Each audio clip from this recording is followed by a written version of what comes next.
Olá, você está na TV Câmara, canal 18.2 da TV Aberta, e esse é o Câmara Entrevista. E eu vou começar o programa de hoje fazendo uma pergunta para você que está aí nos assistindo. Você é feliz? Para te ajudar a responder essa questão, está aqui conosco hoje no Câmara Entrevista o professor de Filosofia, Djalma Cremonesi. Professor Djalma, obrigada por ter aceito o nosso convite, estar aqui conosco hoje conversando sobre esse tema que é tão caro, para todo ser humano, a felicidade. E eu quero começar lhe perguntando se existe como nós, de alguma forma, conceituar a felicidade, porque me parece um tema muito subjetivo. Bom, inicialmente eu queria agradecer o convite, Camila, nesse programa Câmara Entrevista, e dizer que o tema da felicidade é um tema muito recorrente para todos nós, seres humanos, né? E eu lembro que um pensador antigo chamado Aristóteles, ele de uma certa forma já dizia que todos nós temos uma vocação na vida, e a vocação é sermos felizes. Todas as nossas atuações, toda a nossa vida profissional, vida familiar, vida amorosa, a gente quer, no certo sentido, se tornar e ser feliz. Por isso é a nossa ânsia, todo o nosso empreendimento também, todo o nosso esforço para a gente tentar ter uma vida boa, ter uma vida melhor e, por que não, a gente sentir também uma questão de bem-estar, que é ter uma vida mais feliz. E agora, nesse momento de pandemia, professor, que nós fomos obrigados a ficar mais em casa, então, muitos trabalhando em casa, estudando em casa, fez com que as pessoas ficassem mais introspectivas, penso eu. Essa introspecção, esse olhar para dentro, pode ajudar, de alguma forma, a se encontrar um caminho para pensar o que me faz feliz? Olha, é uma boa oportunidade, Camila, para a gente rever certos valores, certas ações que a gente muitas vezes estava muito negligente nesses aspectos. Então, a pandemia, claro, nós vamos lamentar aqui a tragédia do que é perder amigos, perder familiares. No Brasil, hoje, mais de 160 mil pessoas já morreram, talvez não tivéssemos um cuidado maior, essas pessoas não morreriam, né? Por falta de uma questão de política pública. Mas, por outro lado, então, claro, tem toda essa questão da tragédia, do que é viver em pandemia, mas, por outro lado, também há uma possibilidade, assim, de a gente rever algumas ações das nossas próprias existências, que a gente ficou mais recluso, a gente ficou mais num ambiente fechado. Claro, tem muitas profissões que não tiveram essa oportunidade, tiveram que se lançar aos ônibus, às ruas, ao trabalho, né? Mas muitos de nós professores, tivemos essa classe de que a gente ficou mais em casa. E aí, particularmente falando, eu comecei também a rever alguns aspectos de estar, quem sabe, mais próximo da minha família, do meu filho, da minha filha, da minha esposa, de também começar assim refletir mais sobre a minha própria existência, de pensar mais aquilo que os gregos da filosofia gostavam muito, que eles se pautavam, a filosofia platônica socrática, que era o autoconhecimento, né? Que eles tinham aquela frase num templo de Delfos que estava escrito assim: conhece-te a ti mesmo. Eu acho que o autoconhecimento é muito importante, esse olhar, como você bem falou, olhar intrínseco, né? Olhar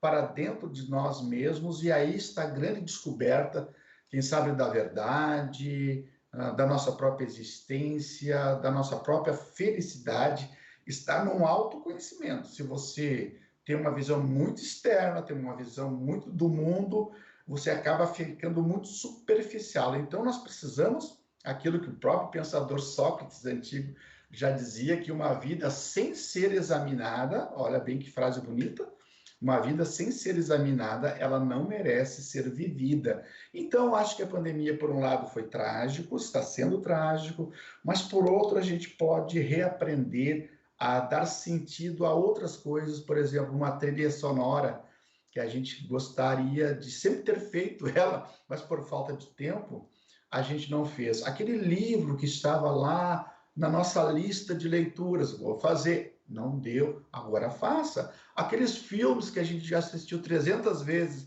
mas é a 301 vez, vou assistir novamente. Aquele pôr do sol que a gente gostaria sempre de contemplar, tirar aqueles 5 minutos, quem sabe, no entardecer ou no amanhecer, as estrelas. Então, tudo são um significado importante. Eu gosto muito dessa frase do Facundo Cabral, que era um poeta, músico argentino, que dizia: o problema do ser humano na pós-modernidade não é o estresse, não é o cansaço, não é a ansiedade. O problema é que nós estamos distraídos para aquilo que é essencial para a nossa existência. Estamos gastando muito chumbo, muita munição para aquilo que muitas vezes nos esvazia, nos torna menores, nos torna pequenos, e esquecendo de tratar coisas que nos emancipem como seres humanos, que nos tornam, inclusive, melhores. Com certeza, professor. É um momento, né, de ressignificar, de se reinventar, né, de retomar uma atenção plena, digamos assim, né, a tudo aquilo que eu estou fazendo. Agora é o tempo da gente rever nossas ações, como o senhor falou. Mas eu quero voltar um pouquinho no tema da morte. A questão da pandemia e a morte. O senhor acredita que o medo da morte, né, o medo iminente da morte diante da pandemia do coronavírus, pode nos afastar da felicidade? Bom, a questão da morte, primeiro, é uma questão natural da contingência humana. Nós somos seres mortais. Diz o João Baldo Ribeiro que a gente até pode ser imortal, né? Mas a gente não é imorrível, porque, no certo sentido, o ser humano é o único ser, filosoficamente falando, que tem consciência da sua morte, consciência da sua finitude, por isso gera em nós uma certa angústia, um certo medo. Diferentemente dos outros seres que habitam o planeta, por exemplo, o nosso pet, nosso cachorrinho de estimação, ele dorme no tapete da sala ou do quarto muito tranquilo, porque toda noite, porque ele não tem a sua consciência de finitude. Agora nós, cada vez que nos debruçamos no nosso leito na noite, a gente tem consciência que um dia mais passou e mais próximos estamos também da finitude da nossa morte. Então, a morte não deve ser encarada como uma tragédia. Dizem os filósofos que aqueles que melhores vivem, melhores estão preparados também para a morte. Claro, quando ela vem no consenso não natural que eu falo, quando ela se antecipa, por exemplo, em tragédias, na questão de acidentes automobilísticos, de acidentes trágicos que nós tivemos, ou nesse momento que por negligência, muitas vezes, de políticas públicas que não fizeram lockdown, que negligenciaram no aspecto de estar na rua. Por exemplo, agora, em termos de pandemia, o mundo está passando por uma segunda onda. E nós parece que não terminamos a primeira onda ainda. Eu vejo presidente, eu vejo fazendo aglomerações juntos com crianças, então falta muito do exemplo. Então, essas pessoas que acabaram falecendo, morrendo, as pessoas dizem assim: mas estava na hora dela. Não é, isso é fatalismo. Mas estavam velhas. Sim, estavam velhas, mas elas poderiam viver mais se tivéssemos políticas de salvaguardar a saúde física dessas pessoas. Então, no certo sentido, assim, a morte não deve nos assustar, a gente tem que ter um cuidado da vida, isso sim, cuidado de si e cuidado também dos outros, né? Mas ela não deve nos amedrontar quando ela é feita num processo natural de vida, de existência. Então, nós somos feitos para viver muito, para morrer da nossa senectude, na velhice. Não morrer de uma forma, mas bem velhinhos, não morrer antecipadamente. Essa não é a vocação do ser humano.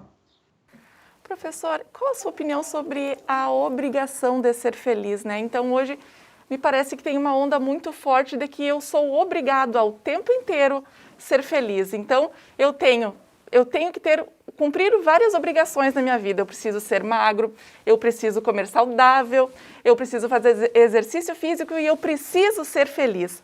Essa obrigação da felicidade também não distancia um pouco da felicidade real? A Camila, é uma pergunta super inteligente, super oportuna, assim, essa tua pergunta, porque exatamente isso que tu colocas, eu chamo assim de tirania da felicidade, uma ditadura da felicidade, como se a gente fosse obrigado a ser feliz de manhã, de tarde, de noite, de madrugada, todos os momentos da vida, e isso não é possível, não é possível. Por quê? Primeiro que nós somos seres contingentes, seres humanos, seres faltantes, sempre falta algo em nós, ou o aspecto afetivo, o aspecto material, ou uma insatisfação psíquica, material também. Então, nós temos que desconstruir, e isso eu faço na universidade, que eu trabalho essa disciplina, ética e felicidade, com os meus queridos alunos, jovens de 18, 20, 23, 25 anos, é desconstruir esse modelo tirânico de felicidade autoimposto a todos nós, principalmente em uma sociedade capitalista pós-Segunda Guerra Mundial, extremamente individualista, extremamente consumista. E mais, agora nós temos as redes sociais, que as pessoas estão sempre sendo convidadas a esboçar muitas vezes um sorriso superficial de um ser que não é tudo isso. A gente sabe que os seres humanos sofrem, que nós choramos, que temos melancolias, que temos tristezas. Claro, quando a tristeza for prolongada, ela deve ser tratada, ela deve ser buscada auxílios de psicoterapêuticas ou de médicos especializados para... não vamos entrar em depressão, não vamos entrar em tristezas longas, vamos tratar, vamos falar, porque muitas vezes as pessoas acabam se fechando de tal maneira que não tem mais mecanismo de saída dos seus problemas. Tudo tem uma saída. E o suicídio não é, aliás, o suicida, ele não é uma pessoa que quer a morte, ele quer muitas vezes se livrar daquela angústia, daquele vazio, daquela depressão que ele está imbuído no tão absolutamente imiscuído no problema que ele não enxerga mais saída. Tudo tem uma saída, né? Então a gente precisa buscar mecanismo. Então, Camila, essa questão que tu falas é essencial. Abaixo a tirania da felicidade. Nós temos que buscar... Eu falo assim, muitos dizem, mas a felicidade é subjetiva. Não, a felicidade, ela é concreta, ela é objetiva em minha vida. Como assim, professor? A gente não pode confundir felicidade, Camila, por uma questão assim, hoje eu comi um bolo, comi uma pizza, eu estou feliz, eu fui para Gramado, Canela, eu estou feliz, fui para Londres, eu comprei um carro novo, estou feliz, eu com a casa... Não, isso aí são questões ligadas as sensações corpóreas, a emoções, que muitas vezes não pode ser confundido com a felicidade. A felicidade é objetiva, ela é concreta, ela é uma soma de todos os nossos atos no decorrer de uma vida toda. Como é que você pode ver se a pessoa foi realmente feliz? Se todos os teus atos concretos e objetivos durante a tua existência foram plenos, foram serenos, foram tranquilos, e essa felicidade ela vem no dia a dia muito assim, tênue, ela vem bem disfarçada com aquela serenidade que vem de dentro de nós, concreta, de realização. A Camila se realizando no seu trabalho, o professor Djalma, na família, aquela sensação muito subliminar que a gente vai construindo concretamente de uma vida. Isso não é uma ideia do professor, é uma ideia lá de um dramaturgo, aliás, de um legislador chamado Solon, que legislou a Grécia em 400 anos antes de Cristo. Então, como é que você vai ver que a pessoa foi feliz? Depois da sua morte. As outras pessoas dizendo assim, olha, fulano, ele conseguiu construir nos seus atos, toda a existência, uma existência plena. Isso é felicidade.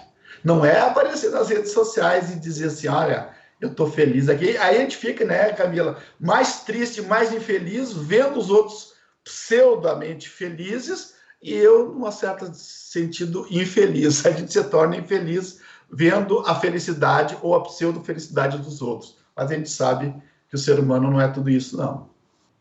Professor, e o contrário, então, falamos um pouquinho sobre a questão da tirania da felicidade. Então, eu tenho que ser feliz. E o contrário da felicidade superestimada. Então, eu só vou ser feliz quando eu tiver um relacionamento perfeito, eu só vou ser feliz quando eu tiver a minha casa na praia, quando eu for milionária, por exemplo, né? E como é que a gente pode falar um pouquinho sobre esse assunto? Primeiro que há estudos que por exemplo, assim, dinheiro traz felicidade? A resposta é até por aí. Porque os Estados Unidos, eles gostam muito de mensurar, gostam muito de fazer pesquisas e concretas. Nos anos pós-Segunda Guerra Mundial, eles compararam o PIB, a produção de riqueza deles, que estava em torno de 18%, e o grau de satisfação, de bem-estar das pessoas ficou em 8%. Aí, no final dos anos 90, aí nas décadas douradas do capitalismo, a produção de riqueza deles subiu para 70%. Comparativamente, a gente poderia pensar assim, bom, então a felicidade das pessoas norte-americanas também acompanharam a riqueza? A resposta é não. Elas ficaram em 8, 9%. Então, chega um momento, claro, não estou dizendo que o dinheiro, a materialidade não seja importante. Eu acho que todos nós, eu gosto muito dessa ideia, nós temos que resolver os nossos problemas materiais. Isso não é riqueza, isso é dignidade. Que bom que todas as famílias, que todos os seres humanos tivessem uma casa simples, modesta, mas sua, tivesse acesso a uma boa alimentação, acesso à saúde, quando a gente tivesse não tão bom, acesso à cultura, acesso, quem sabe uma vez por mês sair com a família, comer algo diferente. Isso não é riqueza, isso é dignidade. Então, a felicidade, ela não acompanha os milionários, ela não acompanha o saldo de uma conta bancária. Então, ela é limitada. Então, eles até dizem assim que em torno de 50, 60 mil dólares norte-americanos por ano, você ganhando, até ali a felicidade te acompanha. Depois daquilo ali, a felicidade, ela não acompanha a riqueza. Então, eu sempre digo nas minhas aulas, simplifiquem a vida, porque a felicidade, ela está naquilo que você diz em uma historinha, que a vida que você leva, como se fosse a tua vida um barquinho, e você está atravessando um grande lago. Leve aquilo que é essencial, caso você naufragar, o barquinho afundar, você consiga levar algumas coisinhas junto para ficar na outra margem. Então, a vida, a gente é tão complicada, a gente coloca tantos empecilhos, fica tão pesado carregar o fardo da vida que as pessoas acabam afundando junto com o barquinho. Então, a simplicidade da existência, ela é um caminho muito importante para sermos felizes. Professora, eu queria falar brevemente sobre o seu livro, né, que se chama Ética e Felicidade, Lições da Filosofia Antiga para uma Vida Boa. Pelo título do livro, me parece que a ética e a felicidade andam juntas. Eu gostaria que brevemente o senhor pudesse falar um pouquinho sobre esse assunto.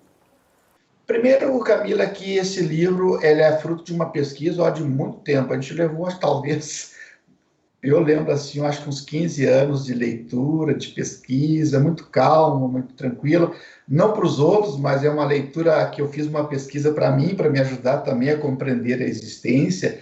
E eu busquei em 3 áreas do conhecimento. Eu busquei na filosofia clássica, eu busquei na psicologia e eu busquei também na sociologia, 3 áreas do conhecimento que eu li. Tem mais de 350 autores que eu sintetizei as ideias e surgiu essa obra que é para consumo interno, para mim ler e não esquecer também as ideias desses clássicos e também utilizados na sala de aula, nessa disciplina que eu trabalho em ética e felicidade. Sim, há uma proximidade, porque a ética no sentido etimológico, vem de ethos, vem de costumes, vem de hábitos, e a gente pode dizer assim que a ética é uma ética para uma vida boa, é aquela ética que há uma reciprocidade, há um cuidado com a sua vida, mas também cuidado com o outro. A ética sempre é uma relação minha com os outros. Então, na medida que eu me cuido, na medida que eu cuido do outro, que eu tenho esse olhar, né, altruísta em relação ao outro, de cuidado, de respeito, eu estou agindo eticamente e automaticamente há um respeito com o outro, comigo, com a natureza, com os animais e com tudo. Então há uma certa harmonia. Então a ética do cuidado é a ética da reciprocidade, e que nos faz uma vida boa. Uma vida boa que é diferente de uma vida bem-sucedida. Muitas vezes as pessoas confundem que a vida bem-sucedida é uma vida feliz. Nem sempre. A vida bem-sucedida pode ser do Neymar, pode ser de uma atriz, de um ator, de novela. Ele tem uma vida bem-sucedida, um político, é aplaudido. Mas nós queremos o quê? Não uma vida bem-sucedida, nós queremos, quem sabe, uma vida boa, né? Que a gente faça bem aquilo que faz. E isso é um sentido aristotélico também, da eudaimonia, que significa você nasceu para ser excelente naquilo que tu fazes. E os gregos tinham essa compreensão que o ser humano nasceu para desempenhar e bem essa função. Por exemplo, a Camila ama naquilo que ela faz. Então, a Camila, ela está em harmonia com o ambiente cosmos, portanto, ela desempenha o que há de melhor nela, ela é excelente naquilo que ela faz, portanto, ela é feliz. O professor Djalma nasceu dentro da ordem cósmica grega com o intuito de ser professor, pesquisador, passar mensagens, estudar. E o professor Djalma é eudaimônico, é excelente e gosta do que faz sendo professor. Então, essa concepção, a gente tem que se aproximar muito. Eu falo para os meus alunos assim, não adianta o pai querer que você faça direito, medicina, né, se você não nasceu para aquilo ali. Então, há uma proximidade daquilo que tu nasceu com a vocação, nasceu com essa aptidão, e se aproxime com aquilo que você realmente ama, que você será mais excelente naquilo que tu fazes. Professor, a gente está quase acabando, mas eu não posso deixar de lhe perguntar sobre a disciplina que o senhor ministra lá na universidade, que leva o mesmo nome do seu livro, né? Ética e Felicidade. Como é que surgiu a ideia e como é que surgiu a demanda de ofertar, né, para todos os alunos que se interessem por esse tema, para que possam entender um pouquinho mais sobre a felicidade?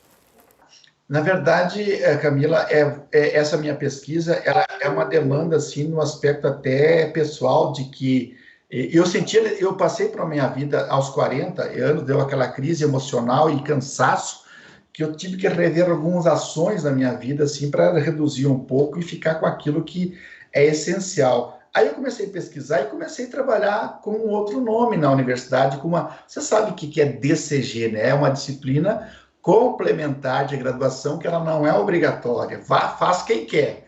Aí eu colocava assim o título da disciplina, Introdução à Filosofia.